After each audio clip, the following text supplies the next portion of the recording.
My name is Evan, and I work at a company called Boomopolis. We're an influencer marketing company. It's an exciting new space, and in about 10 or 15 minutes, we're going to have a great panel up here of digital influencers that I'm going to interview to talk a little bit about it. But before we get into that, I am going to give you a little overview about the space and what it is. So let's just start off with, does anyone know what an influencer is? Can we define what an influencer is? Anybody in the audience want to take a stab at it? No? Okay. Well, I'll just tell you. So we all went to junior high, right? And we remember the cool kid with the shirt that we all wanted, right? The popular kid. And that kid had a lot of influence in his school, right? So an influencer is not that different. It's just somebody who has a lot of influence. But now, instead of just their classmates, they have the entire world because they have social media, right? So they can spread their message across all of social media. And influencers are not just the cool kids. They could be anywhere from geeks to sports fanatics to musicians to do-it-yourselfers. They really run the gamut. You know, a lot of different types. But what do they all have in common? They all create content that people gravitate towards. They create engaging content on social media. Another thing they have in common is they're all very confident, and people like confident people. So they're attracted to that. This picture, oh, actually, there we go. Let's get to it. Okay, this picture right here happened when two Viners said, hey, everybody, come meet us in Toronto tomorrow. We're going to be there, right? Just two random people on Vine said that. And that's what showed up, right? So you can see the amount of power that these guys have. Right now, we are going to show you a video of some of the panelists that we're going to meet later today and some examples of these posts that I'm talking about. All right. Hopefully we'll get good video.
All right.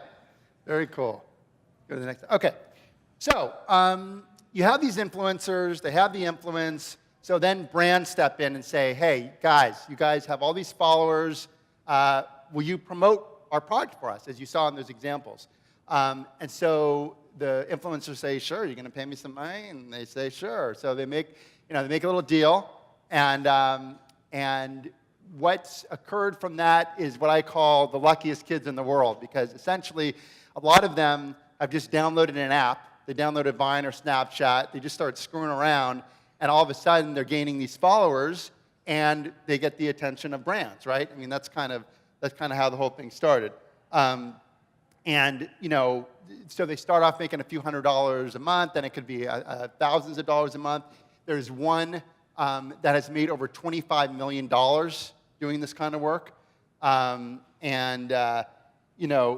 get a lot of perks, like they go to, they met the White House, the First Lady. A lot of Viners got to go and meet the First Lady. They get on trips. They get sent to Iceland, one of them did.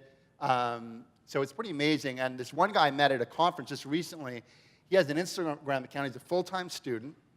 just on his off time, he posts other people's stuff. So he doesn't even create his original content like these guys. He's just sharing other people's stuff. And he makes $20,000 a month doing that. He's like 20 years old. So it's a pretty incredible world. But most importantly, if you're an app and you want to get downloads, or if you're a business and you want to get eyeballs, I mean, these guys really work. So like we've seen cases where an app could be at like rank 720, and then we do these promotions like this, and within 2 days, they're now at rank number 5. So it definitely works very well. So let's take a look at some statistics here.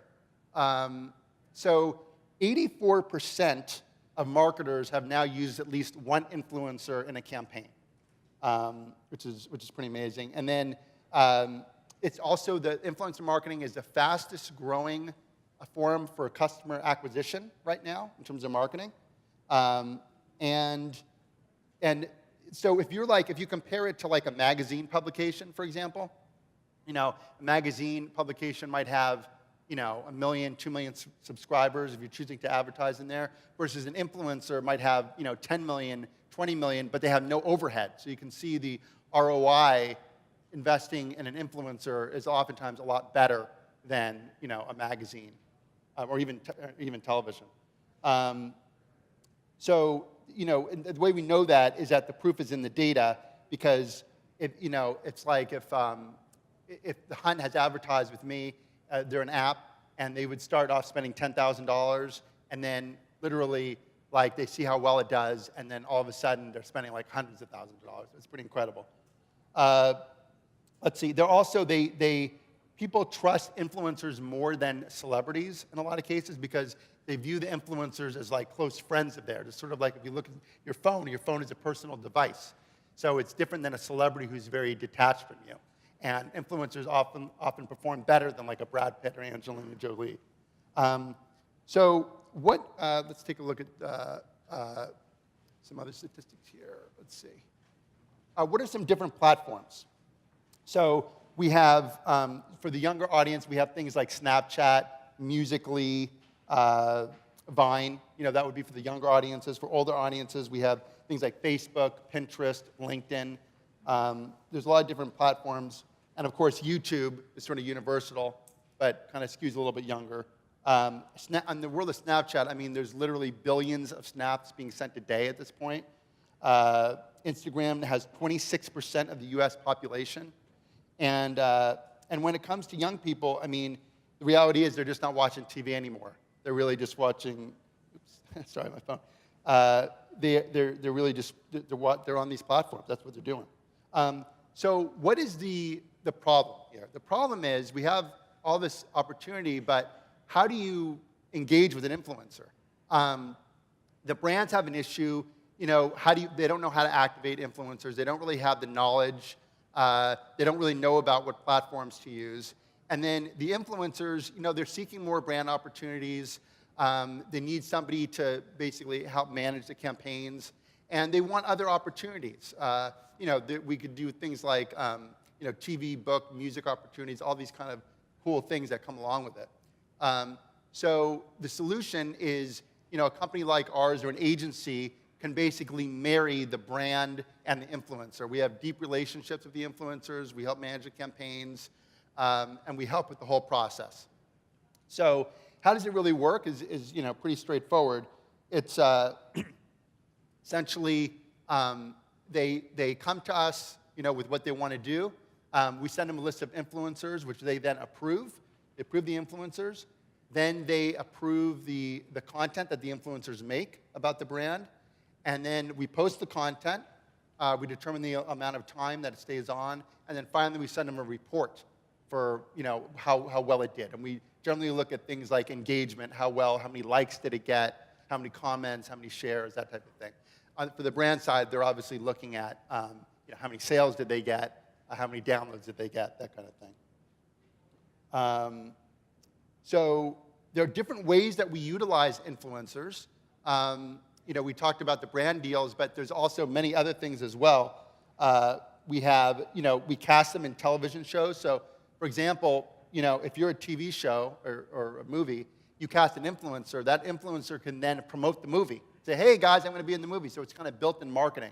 So you're going to see that a lot with independent movies. They're going to cast basically not necessarily the leads, but smaller parts with influencers. And the deal is we're going to pay you a certain amount to act in the movie, but we're going to pay you a bigger amount to actually promote the movie that you're in. So that's a big thing that's happening, especially among movies and TV shows that are geared toward younger demographics. We also have things like licensing deals. So when they create content, we could license that to a TV show. Like there's a TV show called MTV's Ridiculousness that often uses clips. So we would license the clips to them. There's even ringtones, right? If you're famous for a certain phrase, people can buy your ringtone. We've had that kind of situation before. Licensing to games. Let's see. Oh, and there's a new thing now where if you've seen Facebook, everybody shares articles on Facebook, right? But if you're an influencer and you're sharing an article on Facebook and you have like 1 million followers, oftentimes you're getting paid to do that. So, if let's say you have 1 million followers on Facebook, you're sharing an article, that article then goes to, that link goes to an article that has a bunch of ads on it, and you're getting paid per click because that page is making money off the advertising. You see what I'm saying?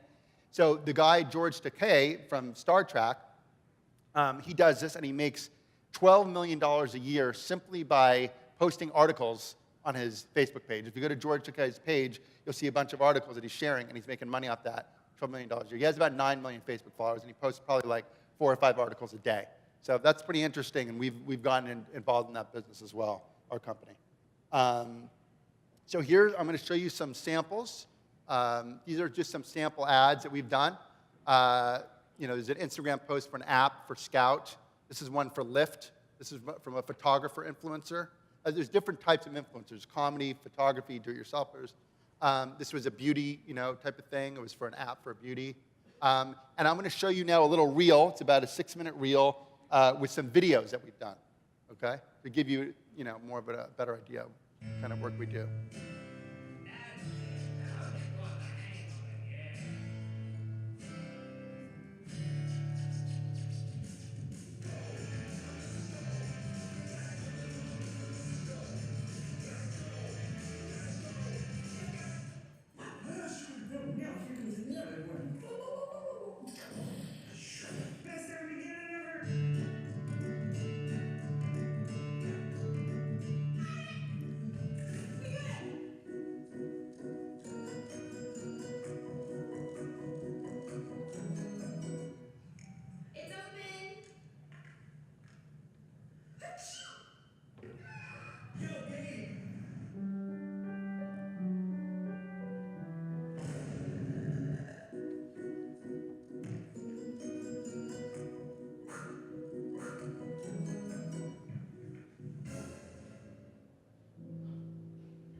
Check out this Snapchat account called Infinity Shoes. Make sure you go add them. It's a cheerleading account. College freshmen be like, well, when we graduate, best friends forever. We're so big. This was a PSA. Tobacco be like.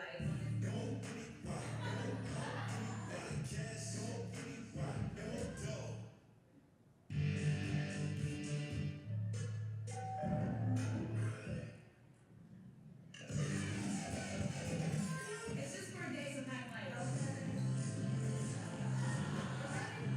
Let's go. Really?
These are just record companies trying to get their artists out there, you know.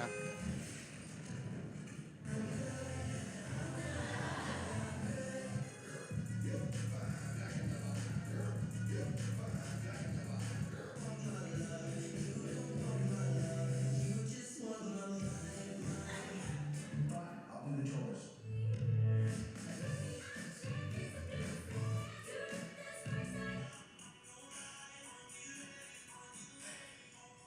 Your mom.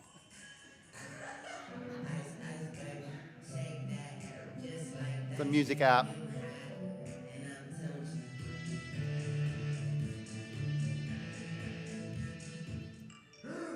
Oh my god. She messaged me first. She messaged you first. That was a very successful one, that last one. And so was this.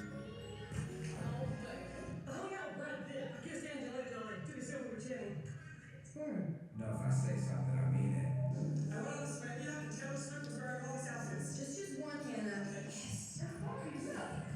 You know, it sucks that kid left, but like, you know what I miss the most? What? The Tinker Party! Let's go on hunt.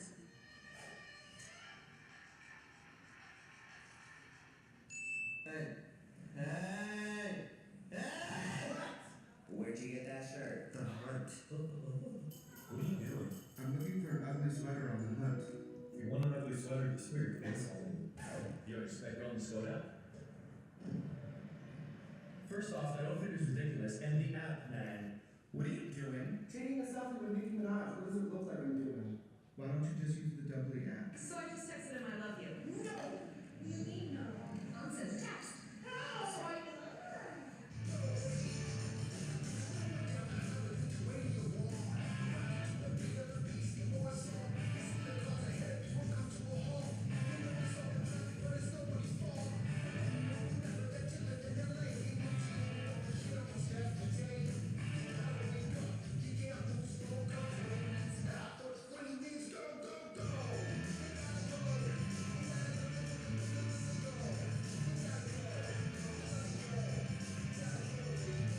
All right, so there you go. So that gives you a really good idea of the kind of work that influencer marketing is all about.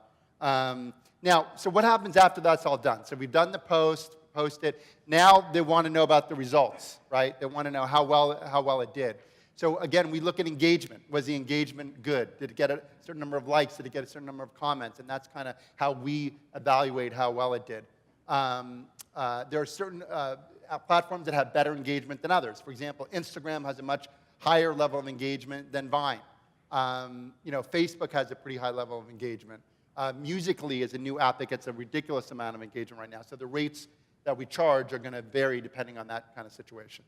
That's pretty much it for the presentation. Now I want to introduce to you guys our panel. I'm very pleased to announce Jimmy DiResta, come on up, and Drea Knows Best, and Tian King. Have a seat, and let's ask them some questions about influencer marketing. You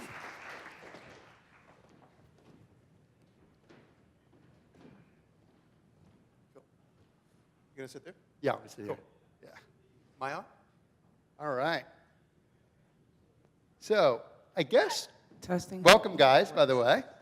Thanks for having me. Yeah, of course. So I guess the first question I have is, how did you guys get started in social media?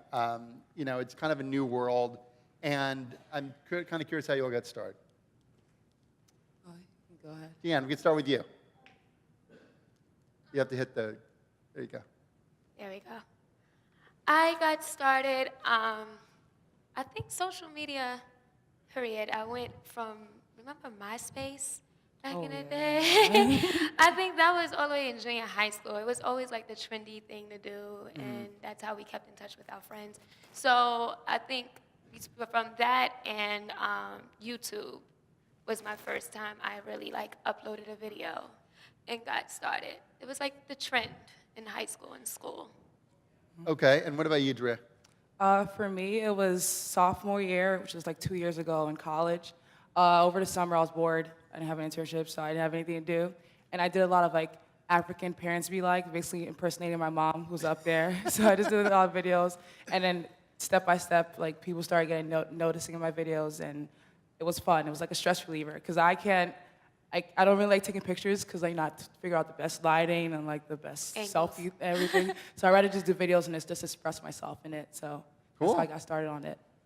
All right. I guess I'm a teacher at New York School of Visual Arts, and one of my former students was Nick Bilton, who's now a writer at Vanity Fair.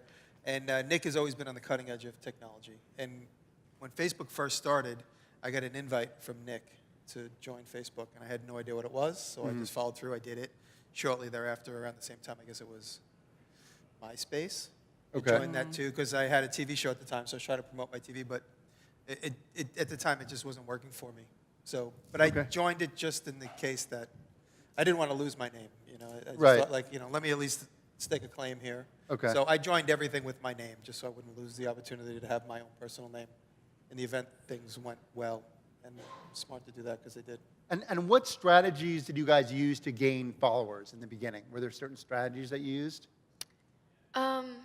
For me, I think it happened organically for me, like because it was, like I said, I started with YouTube, and I was always putting dance videos because I'm a dancer before my child Heaven, and I used to always put dance videos up. But when my 2-year-old started following after me and dancing, that's when I realized it was like, okay, this is huge. So I think it happened organically, and after gaining all the followers, I found a method just to keep them, and that was to consistently post, consistently. So that was And I know, Drea, I know there's certain strategies that Viners use to Oh, yeah. gain followers, so maybe you could talk a little bit about that. How There's you so could- many of them. I feel like Vine has its own community.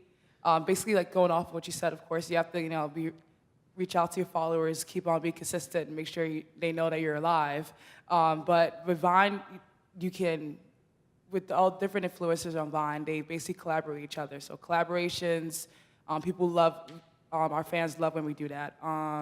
Helping out each other, sharing our videos, each other's videos. So that really helps with boosting up the followers. Revine for Revine? Yeah, Revine for Revine, yeah. Yeah, like trades, they do a lot of trades, yeah. And what about you, Jimmy? I know you came from TV, so you already kind of had a name a little bit. Well, yeah, I started with TV. I did a couple TV shows. And my YouTube channel, basically, when YouTube first started, I would just park my pilots. I would make my own pilots to pitch TV shows. And so I would park them on my YouTube, and I was like kind of hoping they would get traction, and they never did. So I just would, when I knew I had a meeting with a production company, I would just send them a link to this video. That was public. I didn't know enough to make it private or anything, but it didn't matter. It wasn't until after I did a couple TV shows throughout, 2002, then 2005, I did a show for HGTV. My first show in 2002 was for FX, and then HGTV, and then a couple of other random shows, which, not worth mentioning. And then I did a show for Discovery Channel. And then after Discovery Channel came and went so quickly without any control, I decided to nurture my YouTube channel. My girlfriend, who's younger than me, she said, YouTube is the way it's going. No one's watching TV anymore. This was in 2011. And so I started to really nurture my YouTube channel and put up essentially what would be my television pitches. I made little short movies of little concepts. And so I just kept putting them up, and I knew consistency would be the name of the game. And it took a really long time for me to get like 1,000 followers, then 2,000, and then when I hit 10, I was like, unbelievable. It was just like... So that brings me to, so was there like a wow moment that sort of happened in your social media journey that's like, wow, this is really something? Jan, you want to? Oh, yeah. I see you shaking your head. I think for me, it kind of, it happened overnight. It was like within a month, you get those notifications, and it's like, this person liked your page, this one subscribed to your channel, this. So it's like gradually I'm seeing it, my screen continually popping up, and I'm like, okay, cool, all right. And it wasn't until that aha moment when I get a call from the producers of the Ellen DeGeneres show, and it's like, your video has gone viral, and it's like, what? So it wasn't until people started reaching out, and it was like, okay, wow, this is really something. And then when the comments and the emails from the fans wanting to see more, and how my daughter and I inspire people, it's like, wow, okay. So this is something that we need to feed into. So, and then even realizing working with kids, how they're just attached to their phone. Like, it's literally, I feel like it's going to be no more cable. And it's Right, just going I to know. be that all the apps and just, they're going to be on their phones. So, Yeah, what about you? What was a wow moment for you? Definitely a wow moment was getting recognized. When I started like walking around campus and everyone's like, oh, they're looking at me. I'm like, wait, do I have something in my teeth or something? And it was like, oh, you're Drea. That moment when you started getting recognized and people were asking me to take pictures with them, I'm like, okay. But that was definitely a wow moment. And a highlight definitely when people started reaching out to me, like with my fans contacting me and like telling me to keep on making more videos. Because there was a while when I was like, okay, let me stop making videos and just relax. And then all of a sudden, I get in my inbox, where are you? Like, can you keep on making videos? So that was like a wow moment. Like, people actually they like my content. They want to see me put out more and more. So. Do you think that there's a secret ingredient to being an influencer? I mean, I talked to, I mentioned in there about confidence. Because it's always fascinating to me, like, why is this person, like, so big, you know? Because it really does run the gamut. But that's the one thing I've noticed is that the confidence thing. But do you like, why do you think that you're big? You know, why do you think that, I mean, what is it about you? What qualities do you have? Do you think there's a similarity between you and, you know, Lele Pons and all these other guys that you share in common? I think it's because our viewers, like majority of my followers, at least on Vine, they're a younger crowd. And they basically look up to us and like they get that kind of confidence from just watching our videos. Like I went for a different event, Payless Live, and I spoke on a panel. And then this young girl, she's like 14 years old, she was in high school, and she was telling me, you know, how do you deal with like negative comments? And I told her, you know what? Just don't worry about it because you're wonderfully and fearfully made. And she told me that just me telling her that kind of just giving her this kind of confidence that she's never, you know, thought was inside herself. And I guess that's what it is. They can relate to us. Our fans can like, and I'm sure it's the same thing for you guys too. Like, you know, they can feel like they can watch our videos and just be inspired to keep on pushing, keep on moving forward, that kind of thing. Cool. Yeah. And when did you guys start getting approached by brands? Tian, when did that start happening? I think it was after a few visits to the Ellen Show, and then our first big video, Heaven and I video of Whippin' Nene. I think that's when they realized, in Instagram, just showing our personality and seeing us outside of the dance studio, outside just talking, and that's when brands realized, okay, you know, that's like cereal, you know, that has nothing to do with dance, but they, you know, anything that's attached to our bond that shows family. I think that's a lot of the brands that reach out to us and that speaks to our brand. Having an our relationship is just very organic. Nothing is, you know, we don't act. You know, my daughter, she's only 5, but I feel like she's been here before. That's my little Ace Boone. So I think brands that speak to us in the bond, in us bonding, and anything that shows our relationship, it makes sense for us. So anything, you know, anytime we showed our personality, that's when brands kind of spoke out outside of the dance world for us. Was there a certain following level, though, that you reached in order to remember that? Like subscribers? Yes. Well, yeah, I think it was after maybe 400K. 400,000 yeah. subscribers. How many subscribers do you have now? I think over 900,000 now. 900,000. Yeah, Wow. almost a million. Yeah, almost a million. Okay. Cool. And in your case, you came from TV, but I'm just curious from YouTube, though, just on YouTube.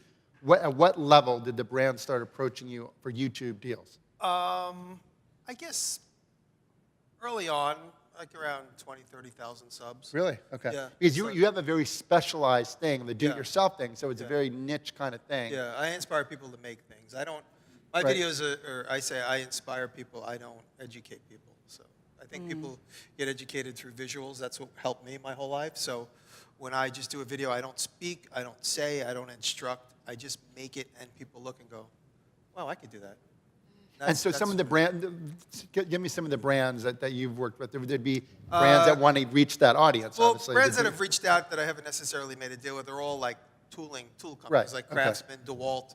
I just actually signed a very a good deal that I'm happy with Lincoln Electric. They make Okay. the red welders. There's 2 types of welders in the world. There's red and blue, and I just signed a deal with the red company. I'm very happy about that. And that came about because they came to me and said, hey, we like what you do.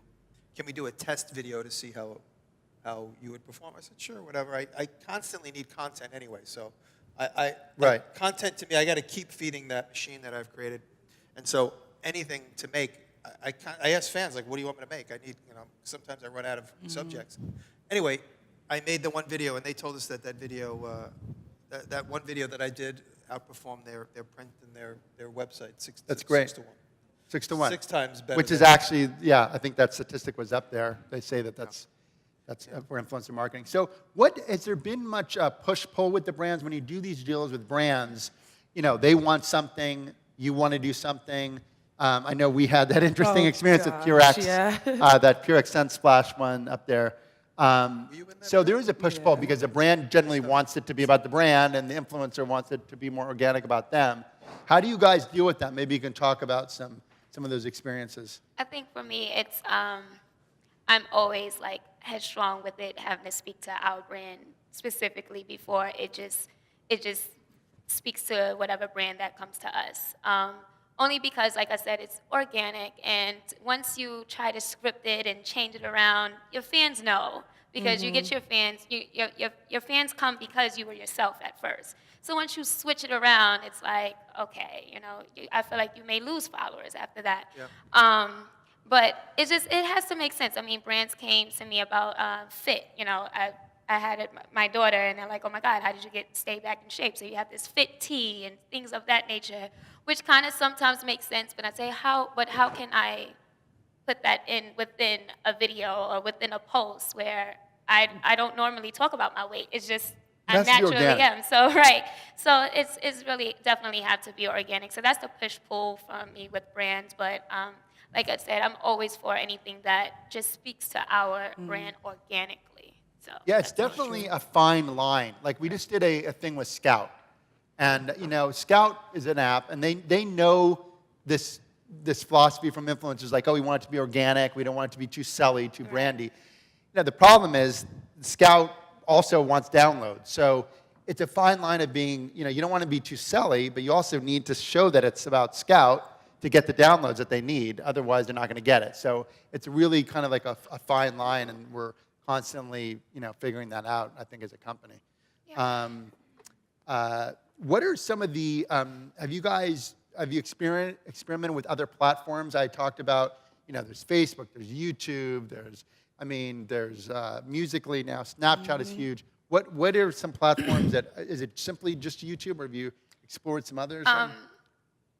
Instagram is really huge for us as well. But I think I want to dib and dab in the Musical.ly. Like the Musical.ly looks a lot of fun, and that because we're dancers, it's like okay, that we'll have fun with that. But between Instagram and Snapchat, I love Snapchat. Snapchat is your everyday. I think that's where my fans can see this is me right now. You can't you can filter it, but it's like this is what's happening right now. It's not this wasn't last week, this wasn't last month, so your fans can really be attached to you. So I love Snapchat. But Musical.ly, I think I'm going to I do do about well you with guys? Snapchat, actually. I do well with Snapchat. It's funny. Yeah. I make things, and that's what my whole world is about. It's like married 40 to 50-year-old guys. Every time I do a hangout, it's all overweight 40 to 50-year-old guys. Yeah. And they all want to come. And so I got them all on Snapchat. They all left. They're like, I'm having my daughter show me how to use Snapchat.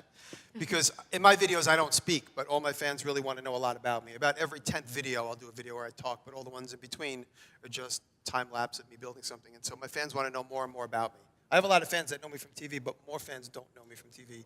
So they don't know anything. They know I'm just this guy on YouTube that makes stuff, and that's my international crowd. And so when I Snapchat, they get to see the inside of my world, and they get to see videos in process, and I have a lot of pets too, so they get to see my chickens and my pets and stuff, and they like that. And then I get people sending me their chickens from all around the world, so it's fun. And that has nothing to do with YouTube.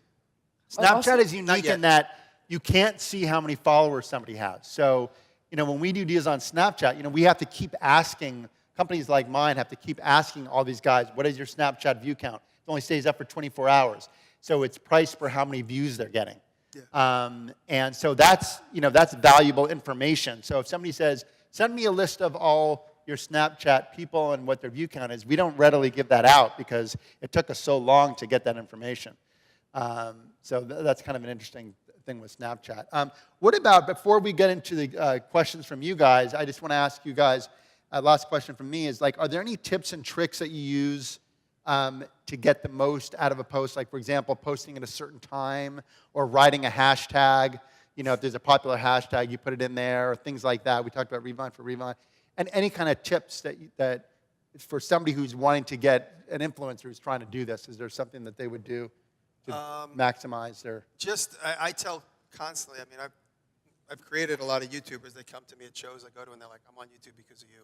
Yeah. Any tips? I say just consistency and make good content. You got to make good, fast edits that are interesting. You know, sometimes YouTubers put up a 20-minute video, and it's like the same camera shot of this, and they're talking about this the whole time. I just turn it right off. You got to do fast edits. It's got to be fun and interesting to watch. You know, you're in Vine, so you know more than anybody. It's got to be fun. You get, like, those things will make And Vine is 6 seconds, so it's like even harder to catch that. Yeah.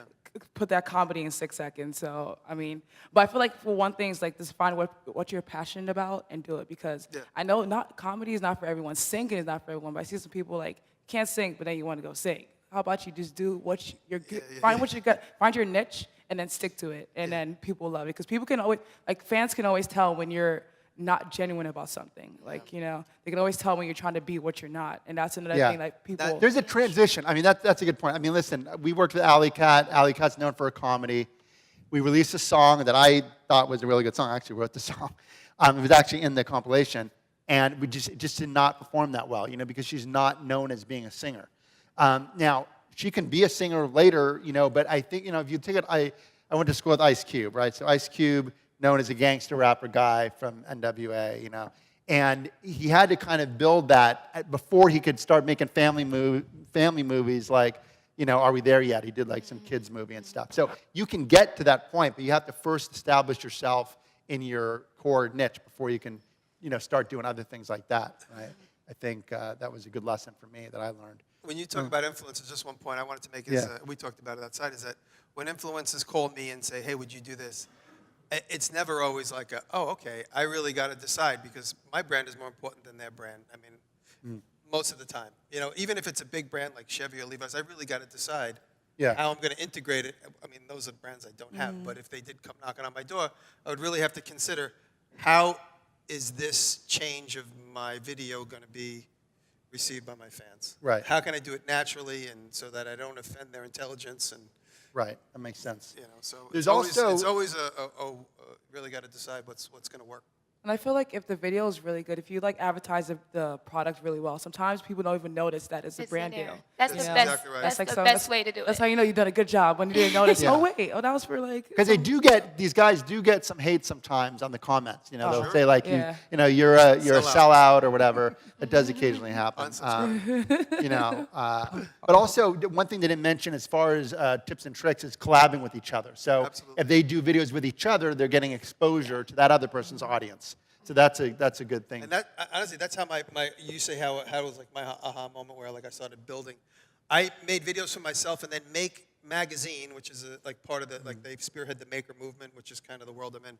They came to me and said, will you make exclusive content for our channel? And they bought 6 videos I already had, and then they asked me to make one every other week, and it's been 4 years now. Wow. I made over 100 videos for them. Every other week, I make them a video. And the minute I started seeing my videos on their channel, I would get like 5,000, 6,000 subscribers a day. That's great. So it's collabing. They call it collabing, you know, in this world, and that's amazing. Is there any specific times that you guys Yeah. post? Is that important? Yeah. What time? What is it? I think that's definitely. I've learned that the hard way, though. It's like, how come, like in the middle of the day, maybe lunchtime, there's like 12 noon. That's like, I feel like it's the worst times. Like, there's no, like, well, there is likes, but based on the following that I have, it's like, there's no likes. But after school, because Heaven is 5, so she has a fan base, so it's after school, 3 o'clock, 3:30. Then you have 6 o'clock, because that's when either you're traveling, some of the adults are traveling, or the kids are home at school, they're chilling, and now they're looking at their phone. So you have that 6 o'clock and 6:30 hour. Then you have when they're laying down in the bed and you're just scrolling. So that's that 8:30, 9 o'clock hour. So Interesting. Yeah. In the it's Vine those- world, it's basically around 2 p.m. PST, 5 p.m. EST, right? That's sort of like, they call it prime time because that's, like you said, that's when the kids are getting out of school.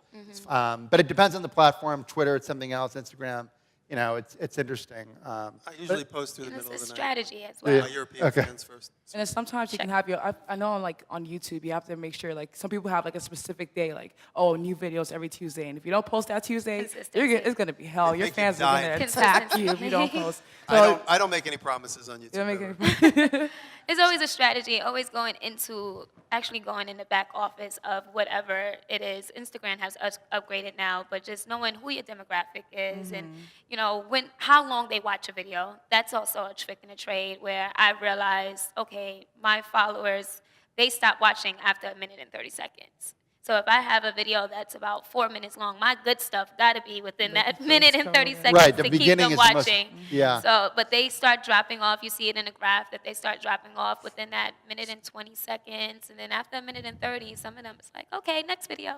Wow. All right, so we have a little bit of time for a few questions from the audience, and wanted to see if anybody has any questions for these guys about influencer marketing or anything in particular. Anybody have any questions? If not, I have a few more. But any other questions? No? Oh, I got a question over here.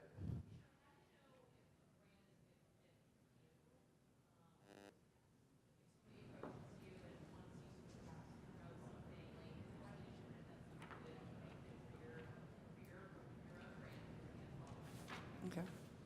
Yeah, for me, I feel like it's based on, if it's like, let's say maybe a shirt, I know what my audience want, what they like. So if it's like maybe like, if it's a shirt and they want me to promote it, I can tell them like, okay, since it's like a shirt, it appeals more to like younger kids, I'll probably promote them like my Snapchat. Most of my viewers are like younger, or my Vine. If it's something like an older product like makeup, I'll probably put it on my Instagram because most people when Instagram, they're looking at pictures, looking at based on beauty products. I'll tell them my Instagram. So based on, I would know if it's a good fit because I know what my audience likes. So basically, the main thing is just know what your audience, It what has they to be natural, want. yeah. Like Harry Shave Cream contacted me. I haven't shaved in 7 years, so I don't think it would be a good fit. And it has to be relatable. I think people like relatable stuff. Like the most successful Vines I know have been things that have been relatable that the audience can really relate to. That's like the key word, relatable. Yeah. And yes, question over here.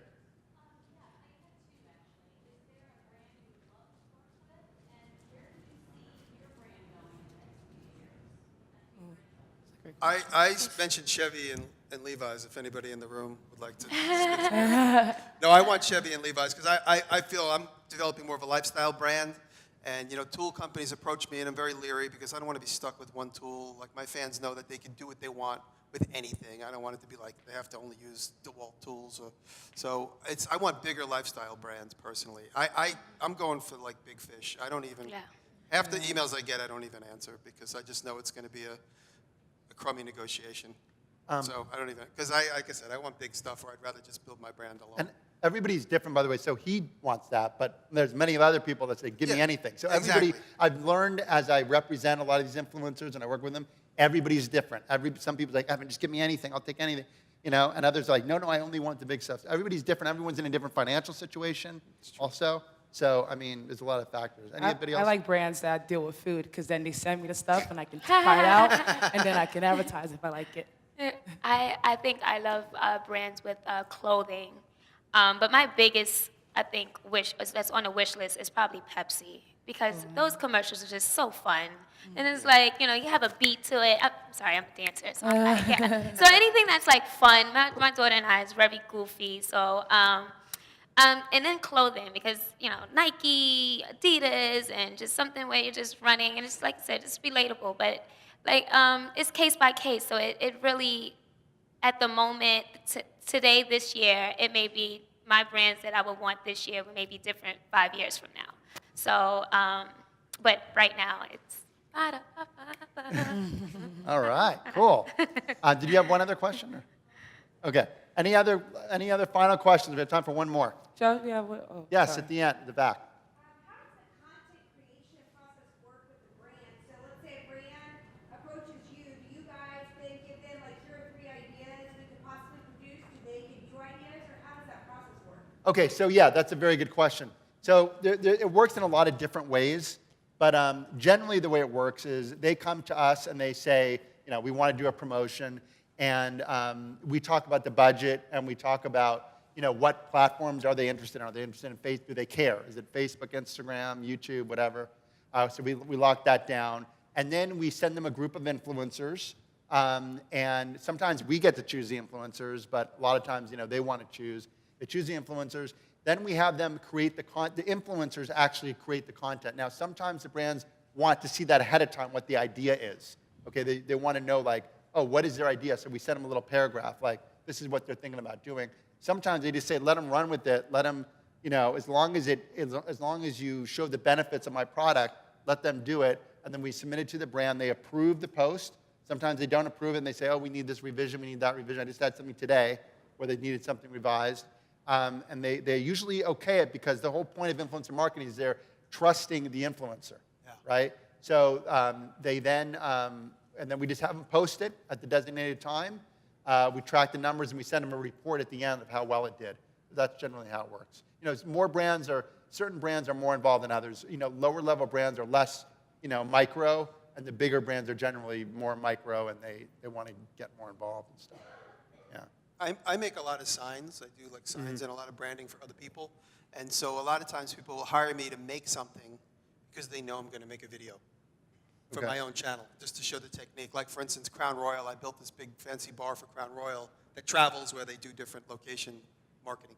And one of my fans wrote, I was never so happy to watch a 25-minute commercial about Crown Royal because all the techniques and tricks I showed about how to actually create and build this bar.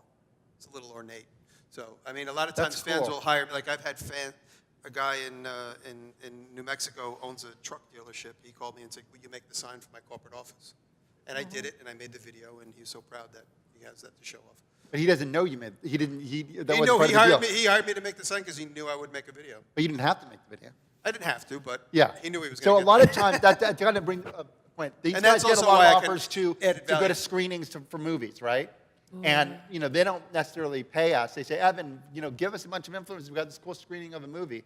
So they hope that Drea is going to go to the movie and take a picture and put it on her Instagram or something like that. But they don't necessarily, not paying for it. So if she doesn't do it, then too bad for them. So I try to negotiate, say, listen, if you really want her to do a post, then you're going to have to pay for it. Otherwise they're just hoping that she does it. So we get into that situation sometimes too. Yeah.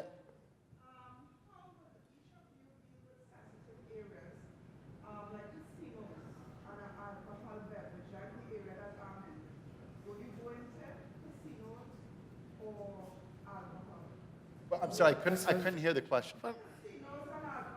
Too controversial. Casinos and alcohol. Yeah, no, we've done casinos and alcohol. We don't say no to anybody, but the influencers may say no. So, listen, we just did something just today or a few days ago. It was an LGBT app. Okay, it was an app for a gay community. All right, we know there are certain people that are out, right, online, but there are certain people that we know are gay, but they're not out. They could even be out, but they don't necessarily want to be promoting a gay app. So that was a challenge for us. We had to it was kind of an uncomfortable situation, if somebody's not completely out and we're approaching them about this gay thing. It makes us look bad. So that was a situation, similar to this casino and alcohol thing. Obviously, the people are going to be over 21 that promote it.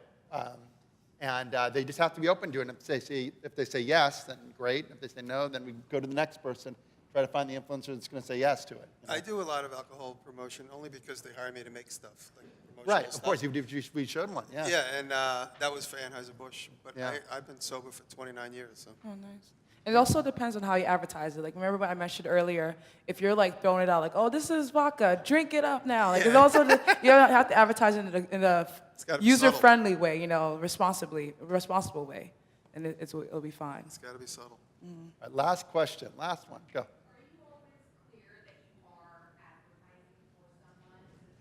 Yeah, that's a very good question. So Typically, yes. here's the deal. So they've recently, in the last year and a half or so, they require you to put either #ad or #sponsor in the ad to show that it is indeed an ad. However, smaller companies like apps don't do it because it's not really, they're small companies and, you know, it's not really enforced that much. But if you're a big company, you don't want to take any chances. So any kind of ad for Coke or things like that, you saw in some of those things that said #ad.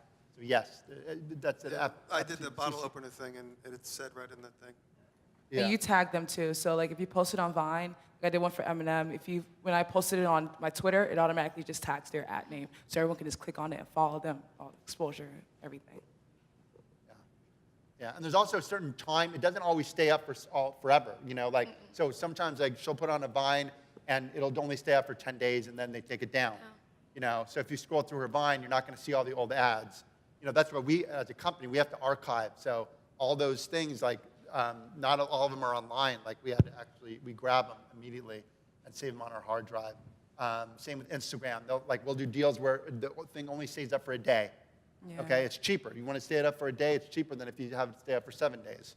You know. Or So there's some promotions that you can just a simple retweet. Like I know that I've gotten some about just retweeting a tweet from a company so it can get more exposure, or like sharing it on Facebook. And we obviously have different rates, so we have a whole rate calculator based on how long it stays up, what the platform is, all this kind of stuff. If they want exclusivity, we did a deal with Fanta. They wanted exclusive, so they couldn't do any other soda brands. That costs more money. That's kind of how we calculate the rates and stuff. So anyway, we got to run, but thank you guys so much for listening to us, and Thank you. really appreciate, yeah.